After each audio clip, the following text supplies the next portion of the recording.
를 지키기로 결의하고 이에 또 7일을 즐겁게 지켰더라. 유다 왕 히스기야가 수송아지 1000마리와 양 7000마리를 회중에게 주었고 방백들은 수송아지 1000마리와 양 10,000마리를 회중에게 주었으되며 자신들을 성결하게 한 제사장들도 많았더라. 유다 온 회중과 제사장들과 레위 사람들과 이스라엘의 온 모든 회중과 이스라엘 땅에서 나온 나그네들과 유대에 사는 나그네들이 다 즐거워하였으므로 예루살렘에 큰 기쁨이 있었으니 이스라엘 왕 다윗의 아들 솔로몬 때부터 이러한 기쁨이 예루살렘에 없었더라. 그때 제사장들과 레위 사람들이 일어나서 백성을 위하여 축복하였으니 그 소리가 하늘에 들리고 그 기도가 여호와의 거룩한 처소 하늘에 이르렀더라. 아멘. 예배가 나를 지킨다라는 말씀으로 김우한 부목사님께서 말씀 증거해 주시겠습니다.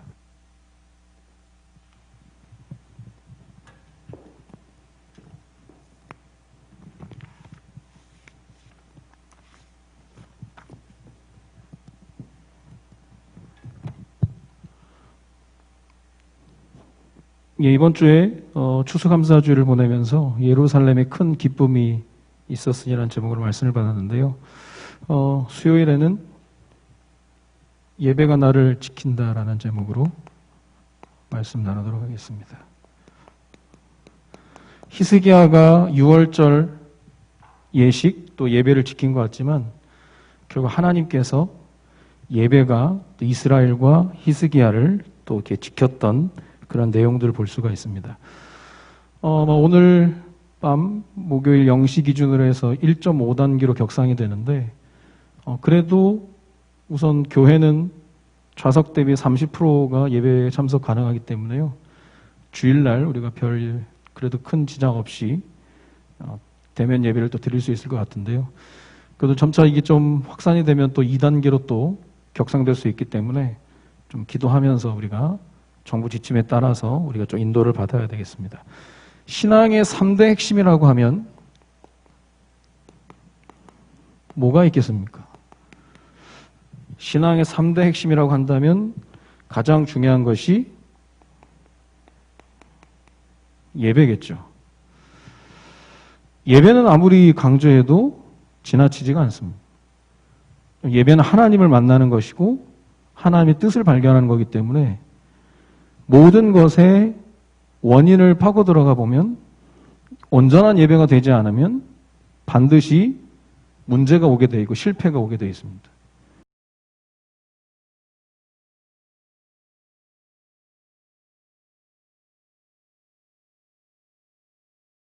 온전한 예배를 드리게 되면 그 주신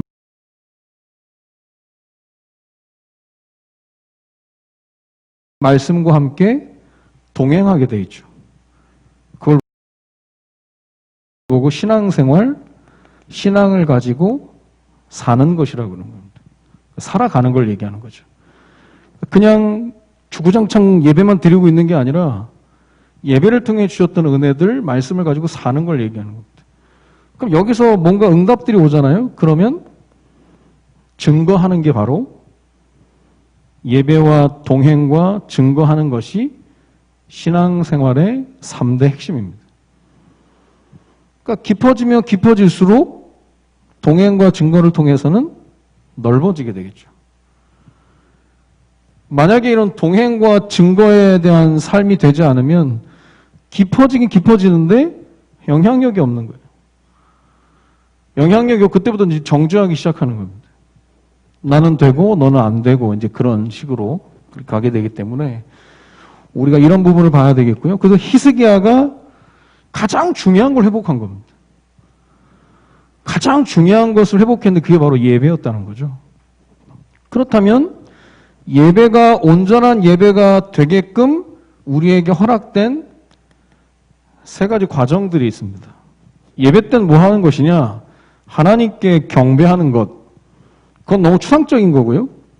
예배의 세 가지 과정을 얘기한다면 먼저 비우는 겁니다. 뭘 비우느냐? 내가 가지고 있는 내 생각들을 비우는 거죠. 분명히 우리가 온전한 예배를 드렸으면 예배 드리기 전과 예배드리는 후는 다를 수밖에 없습니다. 내 생각을 비웠으니까. 그래서 할 수 있으면 모든 결정은 예배 이후에 하는 게 제일 좋습니다. 말씀을 따라가고 신앙생활의 핵심이 뭔지 아는 사람은 습관적으로 얘기하는 거죠. 예배 끝나고 결정하고 또 주일 이후에 결정하고. 저도 그런 것 같아요. 뭐 누군가에게 또 통화할 일이 있고 뭔가 연락할 일이 있으면 좀 기도해 보면서 예배 이후에 하려고 하는, 그게 이제 습관처럼 되는 게 이겁니다. 비우는 거죠. 그리고 비운 그 자를 비워놓는 게 아니라 채우는데 그게 이제 하나님 말씀입니다. 하나님 말씀으로 채워가는 거죠. 그러니까 예배 드리기 전과 후가 다를 수밖에 없는 겁니다. 말씀으로 채워서 가는 거, 하나님의 계획을 채워서 가는 겁니다. 그리고 끝이 아니라 채워놓고 가만히 있는 게 아니라 이제는 나누는 겁니다. 말씀이 들어오면 당연히 하나님께서 증거를 주시기 때문에, 응답을 주시기 때문에 그걸 나누는 걸 얘기하는 거죠. 그러니까 내 생각과 내 주장이 꽉 채워져서 왔다가 예배 드리면서 이제 이게 비워지면서 하나님 말씀이 채워지는 거예요. 이게 굉장히 훈련입니다. 이게 한두 번 해서 되는 게 아니라 꾸준히 신앙생활 하면서 뭐가 뭔지를 알아가면서 이제 이렇게 진행될 필요가 있는 겁니다. 안 그러면 예배 드리나 마나 그냥 내 생각, 내 주장 일관되게 가는 건, 그리고 하나님이 내 주장에 맞는 말씀을 주길 원한다는 건 잘못된 거거든요. 뭔가 본인이 생각하기에 뭔가 깨림직한 부분을 성도들은 가끔 목회자들에게 상담을 요청하거든요.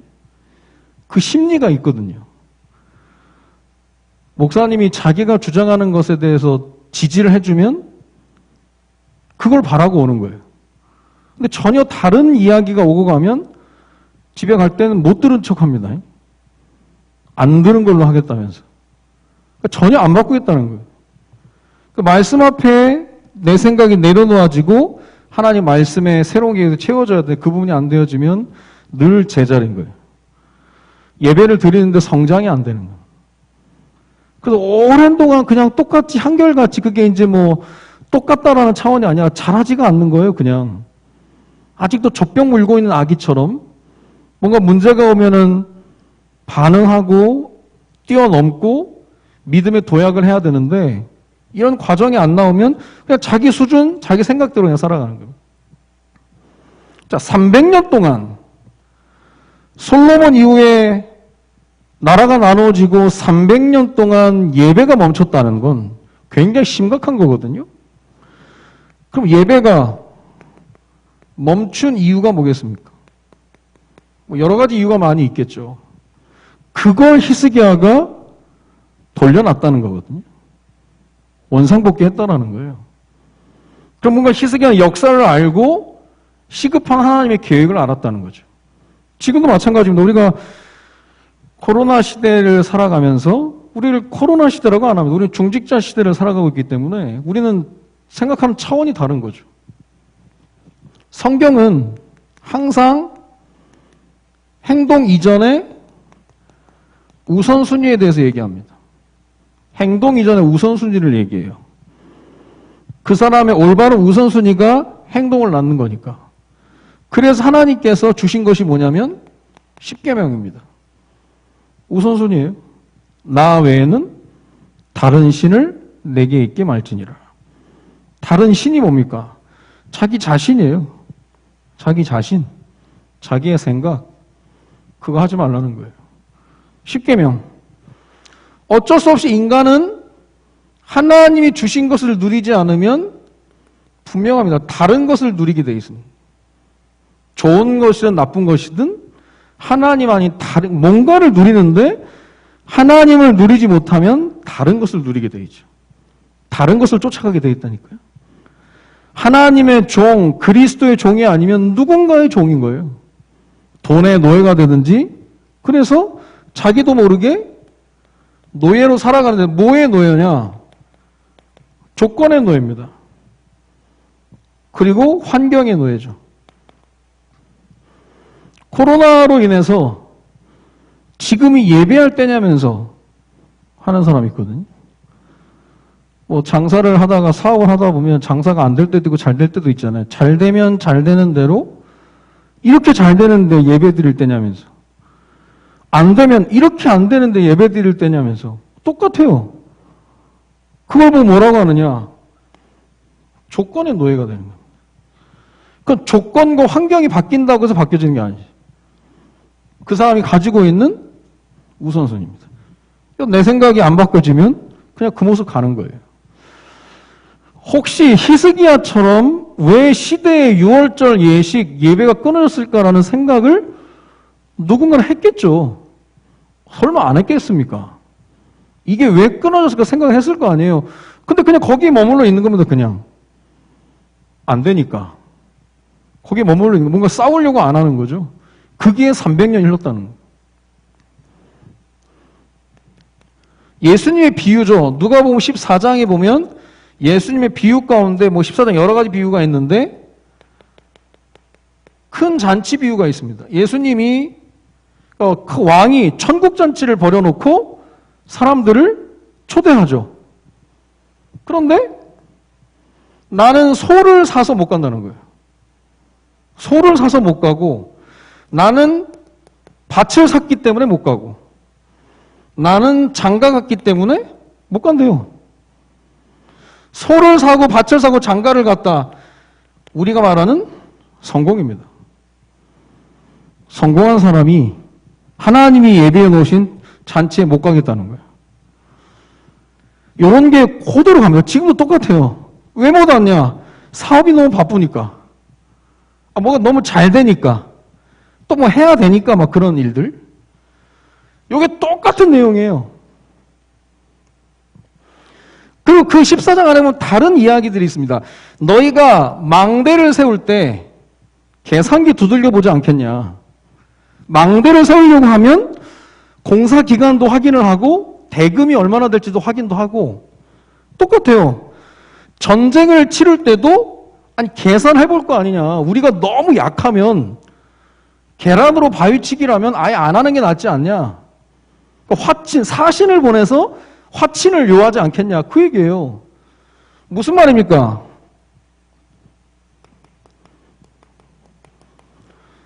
미리 계산해 봐야 된다는 거예요.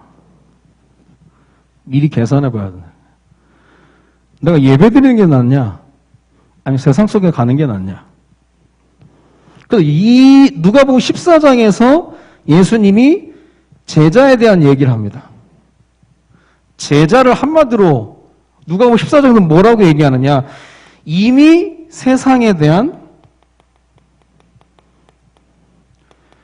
계산이 끝난 사람이라. 나는 세상과 뭐 관여할 게 아니라는 거예요. 세상과 계산이 끝난 사람. 이게 멋있지 않습니까? 이거? 여러분 동조를 안 하시는 거예요? 아니면 너무 어려운 차원의 이야기입니까? 세상하고 계산이 이미 끝나버린 거예요. 난 세상의 것 의지하지 않겠다는 거예요. 이게 모든 부분에 적용되는 겁니다. 우리 아이들에게 미래를 위해서 뭘 가르치고 하는 것도 세상의 것 가지고는 안 된다. 하나님을 알게 하는 게 참 교육이고 사업하는 이유, 목적도 세상 사람들과 뭘 내가 해가지고 하는 게 아니다. 제자는 뭐냐? 세상에 대해서 계산이 끝나버렸다니까요. 계산할 필요가 없는 거예요. 다른 이유가 없는 거죠. 그냥 우선순위가 분명히 잡혀 있으니까. 요게 안 되니까 300년 동안 예배가 끊어져 버린 거예요.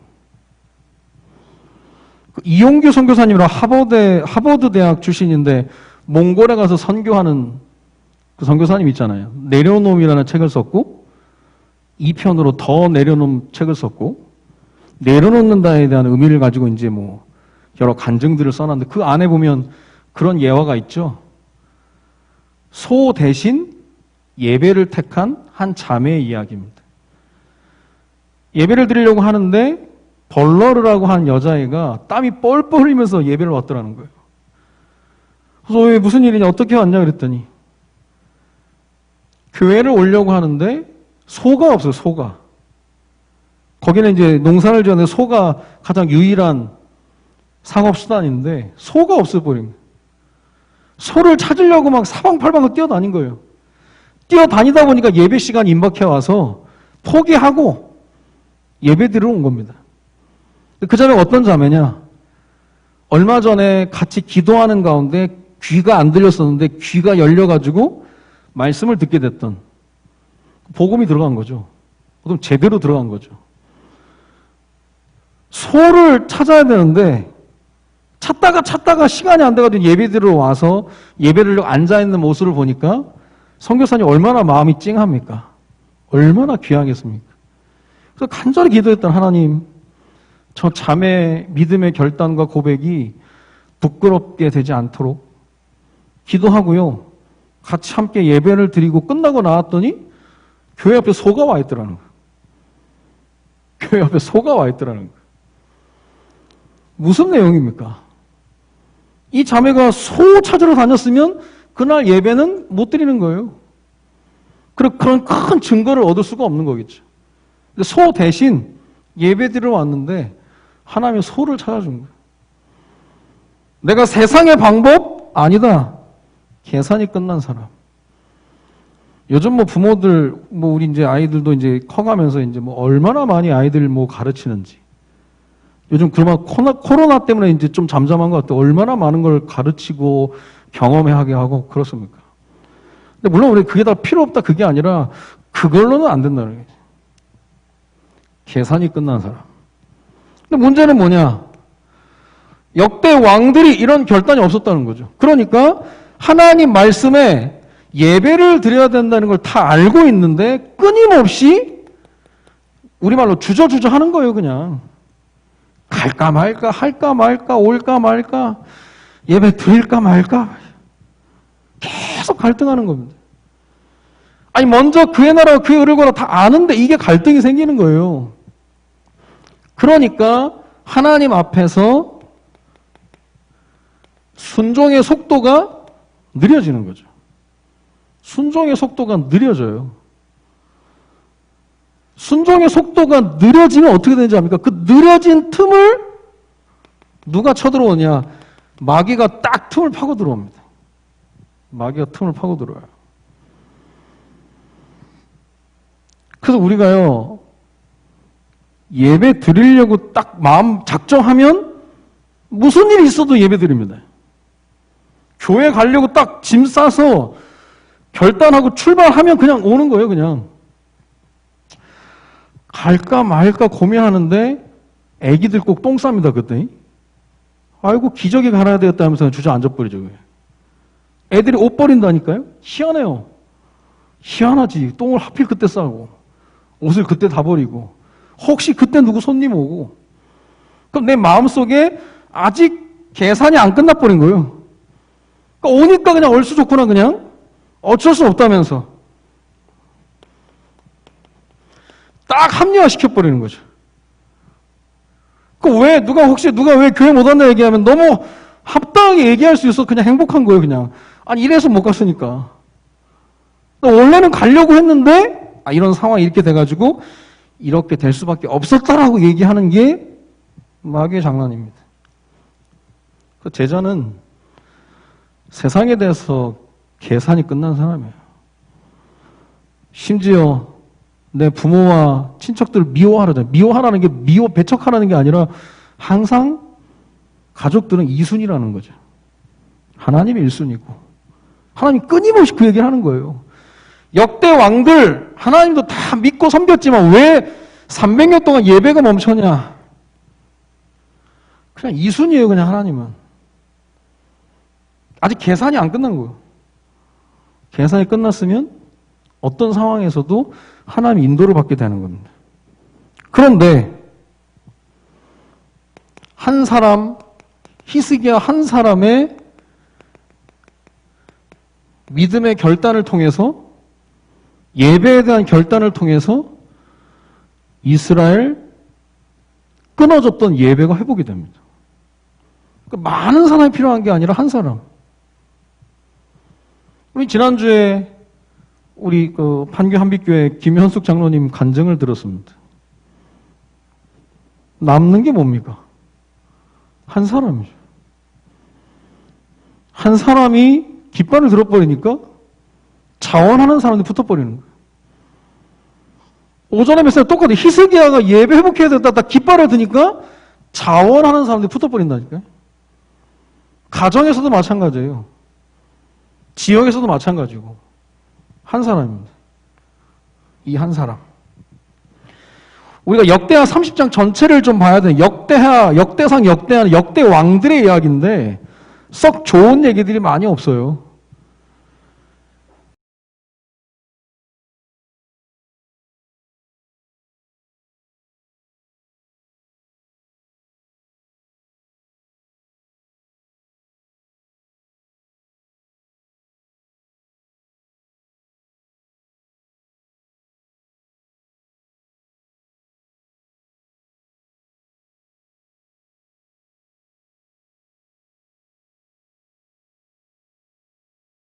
여호와의 보시기에 악을 행했고 여호와의 보시기에 뭐 정직하게 행하지 않았고 막 그런 내용들이 굉장히 많아요.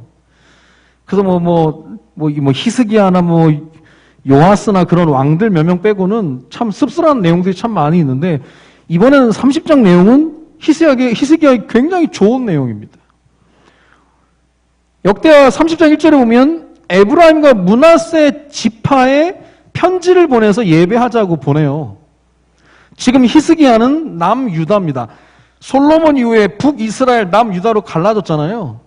히스기야는 남유다의 왕이에요. 15대 왕. 남유다의 왕으로 있으면서 북이스라엘 에브라임 므낫세 지파에게 편지를 합니다. 쉽게 말하면 6월절 예배 때 초대를 해요. 같이 예배 드리자. 그러니까 쉽게 말하면 문재인 대통령이 김정은한테 초대한다니까요. 예배 드리자면서. 쉽게 얘기하면. 아니, 갈라져 있는 나라에서 왜 이게 가능했냐? 이미 열왕기 하 내용에 보면 이미 북이스라엘은 아수르에 의해서 멸망된 상태예요. 살만 에셀이라는 아수르 왕이 쳐들어와가지고 남자는 싹 죽여버리고 여자들을 혼혈화 시켰는데 거기서 나온 사람이 사마리아인들입니다.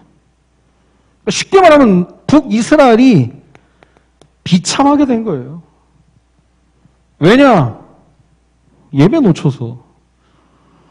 예배 놓치니까 남자들 싹 끌려가고 여자들 혼혈족 되고 나중에 신약시대 가서 자기네들의 그건 생각 안 하고 사마리아인들 되게 또 배척하죠. 비참하게 된 상황입니다. 완전 나라가 망했다니까, 예배 실패했다가. 그런데 실패로 인해서 예배할 기회를 얻게 된 거예요.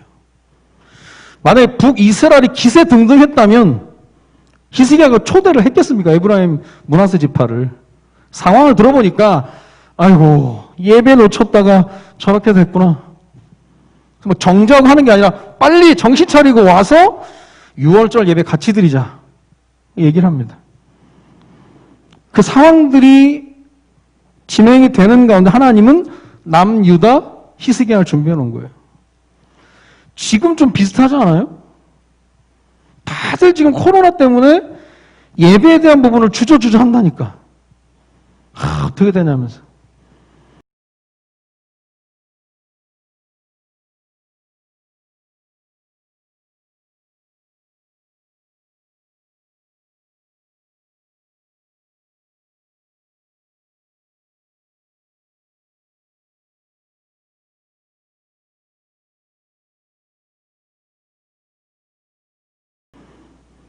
코로나가 두려워서가 아니에요.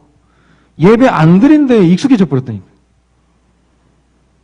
화장 안 하고 집에서 그냥 파자마 입고 예배 드리는 게 편하다니까. 오는데 몇 분 걸리고 가는데 몇 분 걸리고 집에서 그냥 딱 메시지만 들으면 딱 끝내버리는, 그냥 꺼버리면 되니까. 거기에 딱 잡혀있는 사람들.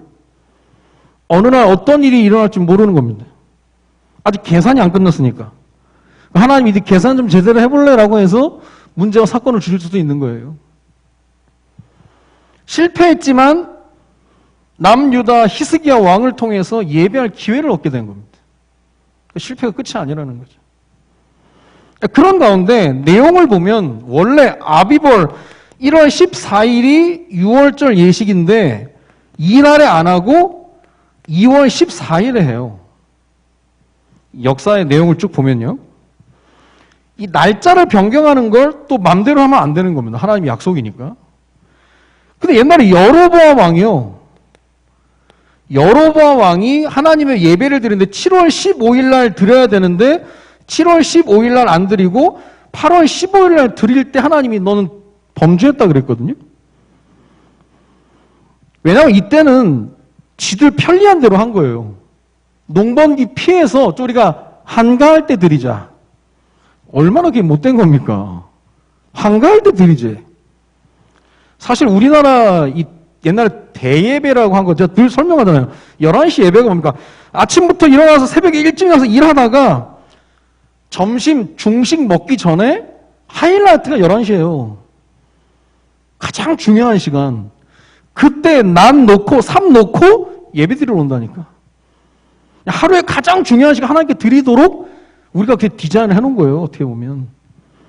아니 바쁘다고 예배를 안 드릴 게 아니라 바쁠수록 더 가치 있는 예배를 드렸어야 되는데 여로보암 그리고 뭐 예루살렘까지 가지 말자 가지고 뭐 베델과 단 사이에 막 자기들 마음대로 처소를 만들고 제사장 아닌 사람들을 세워가지고 막 해서 여로보암은 죄악 너는 범죄했다 하나님이 그러셨는데 이 히스기야가 1월 14일 날 안 드리고 2월 14일 날 드렸단 말이에요. 어떻게 이게 가능했냐? 민수기 9장 10절 11절에 보면 혹시 너희가 부정한 일을 행했거나 여행 중에 있으면 그 한계를 둔 거예요. 둘째 달 14일까지 드릴 수 있도록 하나님이 말씀을 해놓으신 거예요. 그러니까 히스기야가 그걸 보고 근거를 잡은 겁니다. 지금 뭐 갑자기 예배를 드리려고 하다 보니까 북이스라엘과 초대해서 예배를 드리려고 하다 보니까 준비가 안 된 거예요. 제사장도 준비가 안 되고. 그래서 어쩔 수 없이 예배를 드렸는데 이걸 하나님이 기뻐하셨다는 거예요. 뭐가 보여요? 어떻게 하든지 예배 드리려고 하니까. 어떻게 하든 여러분 우리가 예배 드리려고 한다면 하나님이 안 도와주시겠습니까? 우리도 징하잖아요. 막 마스크 쓰고서라도 우린 예배하잖아. 막. 꼭 드려야 되니까. 안 하면 안 되니까. 혹시 설교자들 마스크 쓰고 예배 인도하라고 하면 얘네들이 안 드릴까 정부가 생각했을지 모르겠는데 우리 그래도 한다니까요. 그래도 하는 거예요. 하나님 감당할 힘을 주시는 거겠죠. 예배 드린다는데. 그 결국 온전한 예배를 회복하게 된 겁니다. 그러니까 이게 편리주의로 하는 게 아니라요. 중심이요, 중심. 탱크라는 그 최경주 선수 있잖아요. 이분이 안수 집사님이죠. 꽤 됐는데 이게 안수 집사님이었는데 지금 뭐 장로님 되셨는지 모르겠는데 아니 모든 골프 경기가 주일날 열리니까 주일 예배를 참석하기 어려운 거예요. 자기는 수요일을 주일처럼 생각했대. 자기 신앙의 원칙이요. 주일날 내가 드리기 어려우니까 수요일을 나는 주일처럼 드리겠다. 자기 나름대로 예배하는 날 딱 정해놓고요. 내가 만약 그 지역에서 골프대회 우승해서 상금을 타면 그 지역 예배드렸던 교회에 11조 내는 거예요. 그 전에 하와이 한인 장로교회 최경 선수 가서 예배드리고 거기서 경기를 했는데 우승했단 말이에요. 한국 돈 1억 헌금하고 왔대, 11조. 그러니까 전 미국에서 최경 선수 경기할 때마다 교회마다 기도한대잖아요. 우리 동네 와서 우승하라면서. 이 사람은 딱 철칙이에요, 그냥. 아니, 그런 중심 가지고 있는데 하나님이 힘 안 주시겠냐고. 안 그러면 그런 마음도 계산이 안 돼 있으면 조건과 환경에 놓여야 되는 거예요. 놓여야 되는 거예요. 이게 그냥 단순히 그래도 예배 드려야 됩니다. 그렇게 우리가 부드럽게 얘기할 게 아니라 안 들으면 죽는데. 안 드리면 죽는데. 예배가 안 된다는 건 하나님의 공급이 끊어진 건데 끊어졌는데 너무 잘 살면 그건 더 큰 일인데 끊어졌는지도 모르고 살아가는 건 더 큰 일인데 그걸 지금 하나님이 얘기하고 있는 거거든요. 어떻게든지 예배를 드리려고 하니까 하나님 모든 걸 다 그냥 덮어주시는 거예요. 문제 안 돼. 물론 그렇지만 이런 상황에서 그럴 수 있다라는 거예요. 예배 제대로 드리면. 오랜만에 북이스라엘이 예배를 드리러 왔는데 문제는 뭐냐? 북이스라엘 백성들이 실수를 합니다. 18절에 보면 규례에 맞게 음식을 먹어야 되는데 6월절 양을 먹는데 규례를 어겨버린 거예요. 하도 오랜만에 하니까 누군가 뭔가 전달해 줄 저기가 없었겠죠. 규례를 어겨버렸다니까요. 그때 20절에 보면 히스기야가 하나님께 중보기도 합니다. 여러분, 응답받은 대부분의 사람들 자기한테만 빠져있는 게 아니에요. 중보기도 합니다. 그러니까 예배와 동행과 증거 확산되는 거죠. 모세의 중보기도를 아시죠? 예수님의 중보기도를 아시죠? 진짜 응답받은 사람들은 중보기도예요. 20절에 보면 히스기야가 하나님께 19절에 보니까 저희들이 스스로 깨끗하지 못할 때 사하시옵소서 기도했더니 20절에 백성을 고쳐주셨다네. 하나님의 고치심.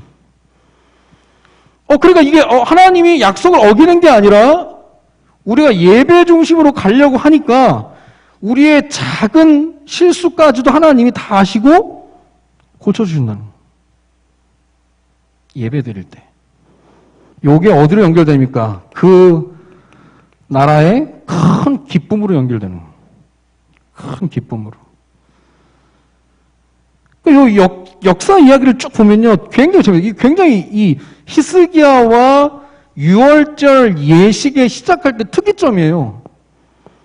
과연 북이스라엘이 평탄했다면 초대가 됐겠나? 그렇잖아요. 우리가 저 사람이 승승장구했다면 예배 자리에 왔겠나? 근데 아니구나. 하나님의 실패라는 걸 통해서 예배 자리에 오게끔 하고 또 이런 날짜 이런 부분도 굉장히 중요한 부분이죠. 어떻게든 예배 드리려고 하니까 하나님이 문제 삼지 않는 거예요. 몰라서 규례를 어겼기 때문에 히스기야의 중보기도를 통해서 북이스라엘 실수도 하나님이 덮어주시는 거예요. 우리가 연약하고 부족해서 허물이 있을 수밖에 없잖아요. 허물 갖다 얘기한다고 하면 누가 당당할 수 있겠습니까? 실질적으로 사울보다 다윗의 허물이 더 많았거든요. 근데 다윗은 쓰임 받았어요. 사울은 버림받았고, 그냥 다윗은 예배의 사람이었고, 끊임없이 하나님께 엎드렸고, 불법의 사하심을 받고 허물의 덮으심을 받는 자는 복이 있다. 부족하지만, 부족하기 때문에 하나님께 예배한다. 그거예요. 히스기야가 그 다윗 왕의 길을 걸었고, 결국 이 히스기야 한 사람이 예배를 지켰다 그게 아니라 예배드렸는데 예배가 나를 지키는 겁니다. 내가 믿음을 지킵니까? 믿음이 나를 지키는 거지. 같은 차원의 얘기가 아니에요. 예배가 나를 지켜주고 믿음이 나를 지켜주는 거지 내가 뭐 예배를 지켰고 믿음을 지켰고 그 차원이 아니라는 거예요. 하나님이 하시지 않으면 절대 안 되는 거죠. 자, 그래서 결론적으로 예배는 아무리 강조해도 지나치지 않는다 그랬잖아요. 예배를 두고 우리가 꼭 기억해야 될 내용이 있습니다. 예배는 어느 때부터 시작되냐? 처음부터예요. 창세기 1장 27절. 인간을 하나님의 형상대로 창조했다. 영적 존재. 그게 뭐냐? 하나님과 교제하도록. 사람은 내가 지금 만나고 있는 사람이 내 수준입니다. 그래서 우리 아이들의 교제권을 놓고 기도해 줘야 되는 거예요. 우리의 수준이 어느 수준이냐? 하나님과 교제할 수 있는 수준인 거예요. 그 목사님이 주인공이라고 하는 거예요. 하나님과 교제할 수 있는 수준의 위치에 있는 사람들이라니까요. 그러니까 따라옵니다. 28절에 따라오는 응답, 생육하고 번성하고 땅에 충만하고 땅을 정복하고 땅을 다스리라. 온전한 예배와 함께 하나님의 역사 속으로 들어가면 정복하게 되는 거예요. 안 그러면 정복 당하는 거고, 안 그러면 노예는 거예요. 조건과 환경의 노예. 그래서 하나님과 교제가 가장 왕성하게 일어나는 시간이 어떤 시간이냐? 그게 예배라는 거예요. 그 예배 드리다가 말씀 듣다가 병도 낫고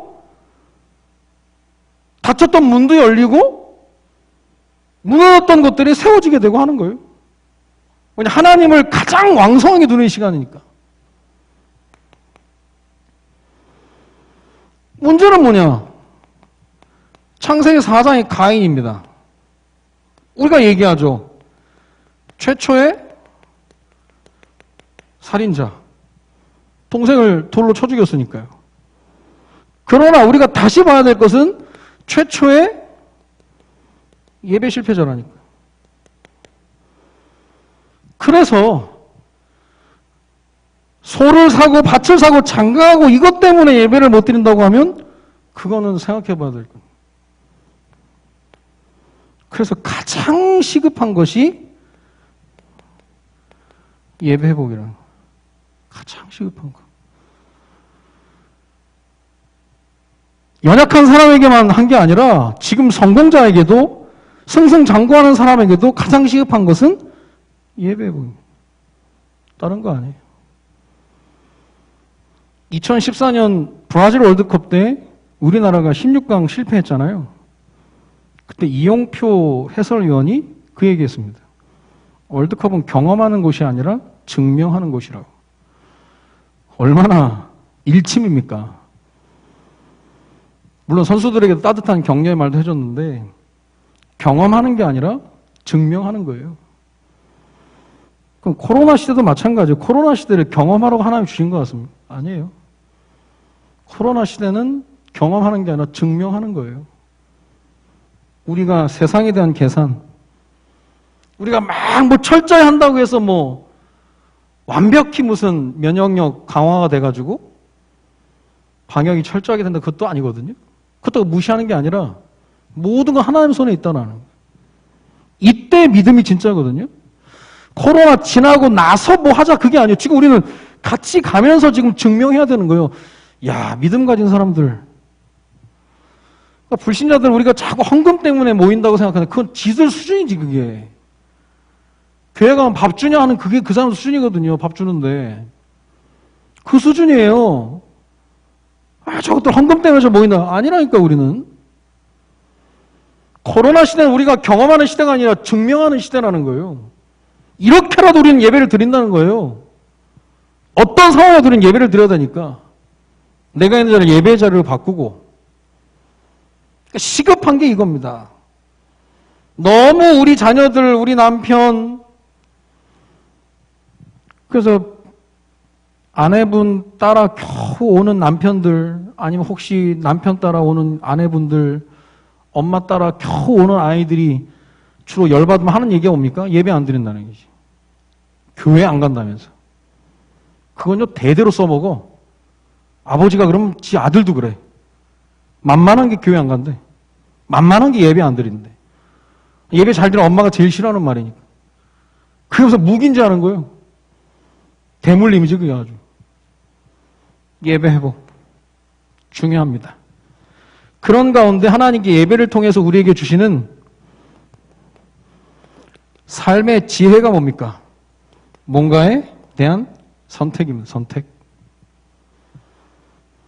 그래서 우리가 너무 연약해서 우리는요, 죄를요, 너무 경솔하게 집니다.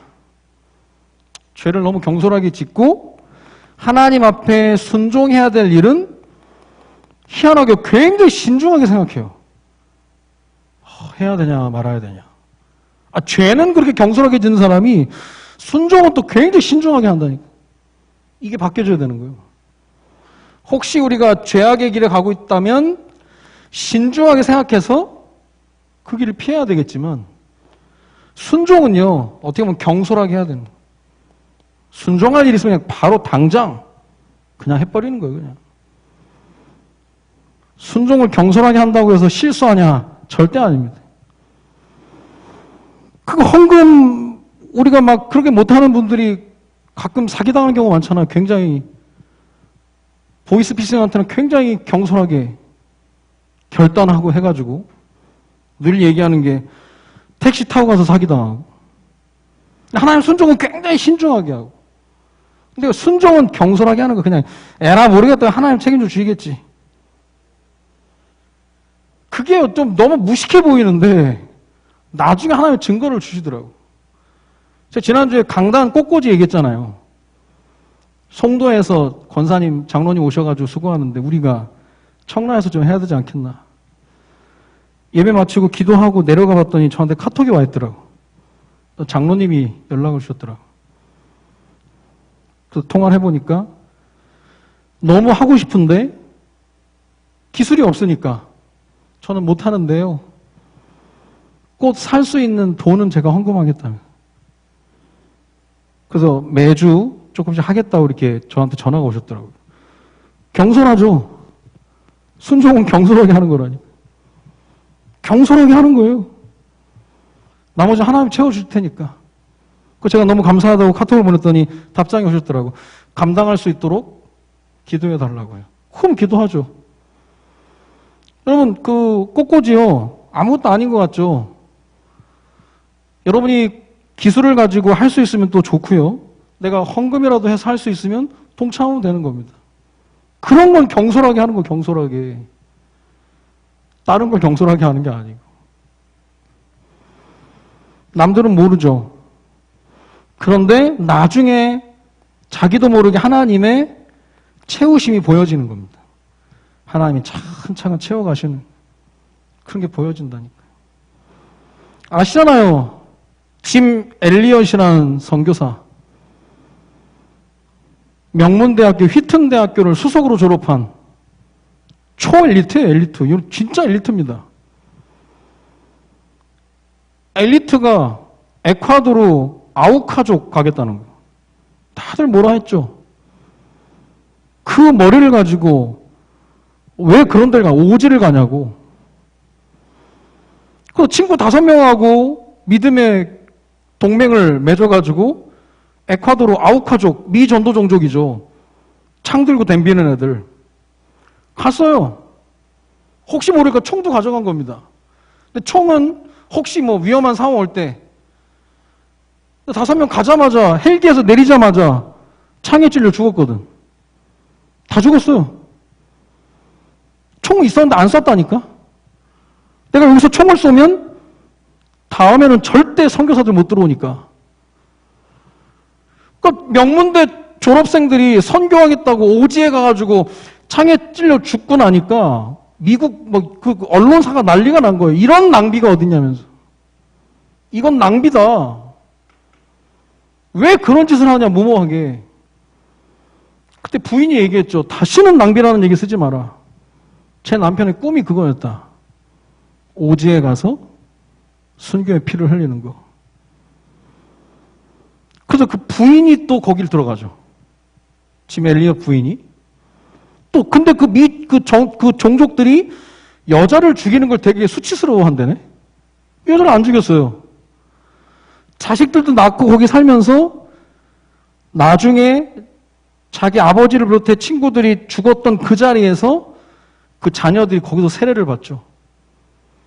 그 정확하게 그들이 죽은 36년 후에 에콰도르 말로 신약 성경이 번역이 돼서 그날 감사 예배를 드립니다.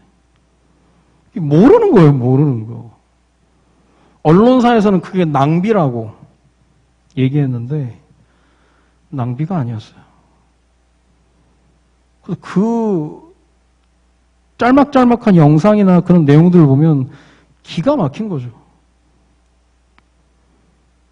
그러다 거기에 자기 아버지와 선교사님을 죽였던 사람들이 그 지역 목회자가 돼서 세워지고 모르는 겁니다. 이 하나님의 채우심을. 그래서 우리가요 무모한 미련한 순종이 길을 연다 그랬잖아요. 무모한 결단 맞아요. 히스기야가 안 돼도 한번 해보자 북이스라엘에 초대를 했고 됐고 이런 상황도 쭉 진행이 된 겁니다. 굉장한 내용이죠. 예배를 드렸더니 하나님이 히스기야를 비롯해서 이스라엘 전체를 지켜주셨다는 거예요. 자, 응답의 스케줄입니다. 그동안 우리가 외부 강사님들을 좀 모아서 우리가 말씀도 듣고 하려고 그랬었는데 그동안 코로나에서 많이 못했네. 이번 주에 우리 한승현 장로님, 아버지 장로님 오셔서 간증을 하십니다. 이번 주에는 오후 3시에 이제 우리가 광고가 나가겠는데 또 중요한 우리 믿음의 장로님 오셔서 간증을 주시니까 우리가 알고 좀 기도해야 되겠고요. 12월 25일 새생명 초청 전도축제. 그다음에 주보 별지로 기도 카드가 나갔어요. 여러분이 그것도 대상자가 없으면 기도 카드는 아무 소용 없습니다. 대상자 이름을 적어놓고 그래야 매일 하루 3번씩 기도하는 그게 걷는데 없으면 기도하기 어렵다면 그럼 대상자가 없는 분 대상자를 만나게 해달라고 기도하는 거예요. 그게 아무것도 아닌 것 같은데 다릅니다.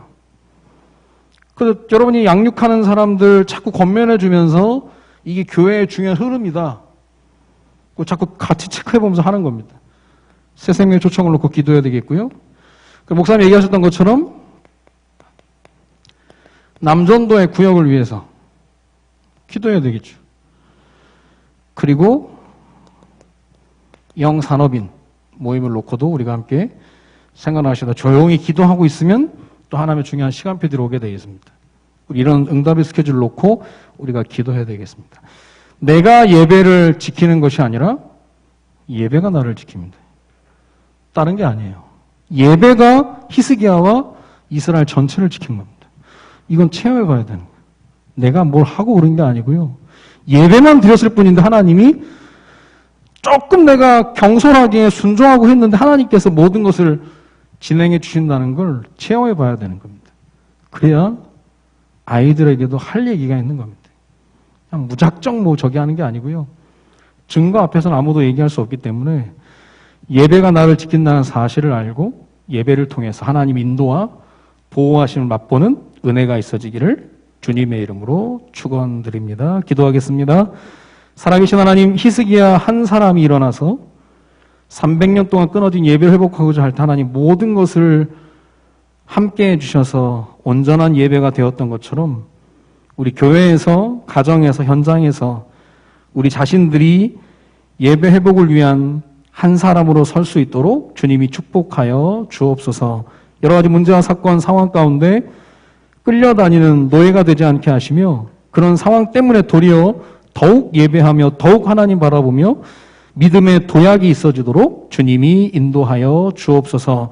코로나로 인해 여러 가지 많은 것들이 제한되어 있지만 제한된 상황 속에서 한 가지 믿음에 집중하며 예배에 집중하며 그전에 없었던 더 큰 은혜를 맛볼 수 있도록 주님이 인도하여 주옵소서. 주님께 감사를 드리며 우리 인생의 모든 문제 해결자 되시는 주 예수 그리스도의 이름으로 기도드립니다. 아멘.